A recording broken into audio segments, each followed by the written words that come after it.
Victoria Police will now have the power to issue both on-the-spot fines, but do all their other use of all their other common law powers if they need to around detaining, dispersing, arresting if required. But of course the on-the-spot fines will be a critical tool in the new environment going forward. These are really tough measures, and I already know, we've had a lot of inquiries just through even my electorate office about, can I go and visit my grandkids? Can I go and visit the new baby that's been born? So it's going to be really difficult for many families over the next period of time. So Victoria Police will now be able to formally implement and issue on-the-spot fines and any other measures they think are necessary, not just for those who are required to stay at home for 14 days, not just for those businesses that have been told to close, like restaurants and cafes and bars, but also now for the two-person rule, where you can be with no more than two people outdoor, indoor. Of course, family or households are exempt from that. But also now the directive goes to the provisions about staying at home. Up to now, we've given very strong advice that if you can stay home, you must stay home.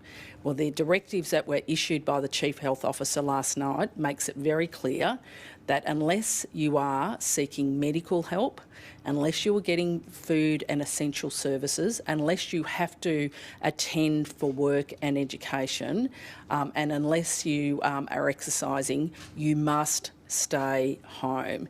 These are now enforceable rules that Victoria Police can issue on-the-spot fines for. And they will. Because these measures, although tough and sometimes for many people will be very difficult to deal with, these measures are about stopping the spread of this virus.